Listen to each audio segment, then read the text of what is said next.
been a pivotal point in our history, not just in Washington, D.C., but nationally. And really what we've learned from the COVID epidemic and from the George Floyd episode, it's what we've known all along, is that we've had 402 years of trauma. African Americans, from the day we got off the boat to the present, have been traumatized. And we haven't talked about it. We haven't really understood how our mental health is connected to our physical health. I've been practicing medicine in Washington for almost 50 years now.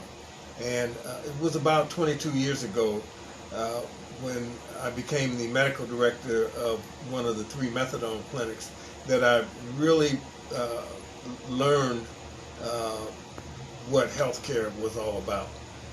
And it was there that I really got close to the patients and started understanding the mental health component that connects us to our physical health. And that sounds strange, that we've disconnected the head from the rest of the body. But that was done purposefully a number of years ago. And now it's our challenge to reconnect the two, to really integrate healthcare the way it should be taught. And we can't do anything without mental health. And our mental health has really been exploited through trauma, through our history of not being able to be educated beyond a certain point, then when educated, not being able to get the jobs that are appropriate. And we've seen over the past 4 years what government or bad government can do, culminating in January the 6th. And January the 6th, connected to the Greenwood and Tulsa, Oklahoma, really encapsulates where we are as a country and where we are as a people. That we have been under the microscope for the past 402 years, and that we have been pushed back. Every time we've taken a step forward, we've been pushed back 2 steps.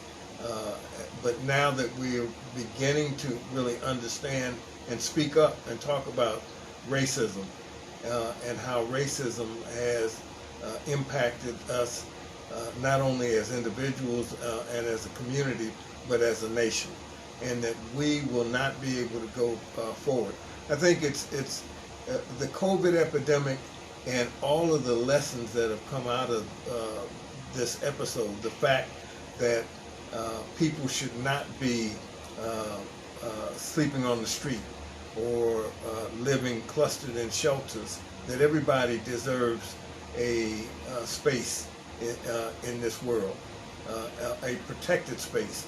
And the fact that when we wear a mask, we're wearing a mask not to protect ourselves, but to protect our neighbor. There's a message there. It tells us that we're dependent upon each other for our sustenance and for our livelihood. So going forward, what are we going to do with this information? Are we going to go back to the same individualistic approach to life, or are we going to connect with our neighbors? And I think having a trauma center in our community is a start. And we don't need to go outside of the community to build this trauma center. We have all the expertise that we need right here in the community. We have the advocacy necessary, and we have the work ethic that's necessary, and we have the need for these services.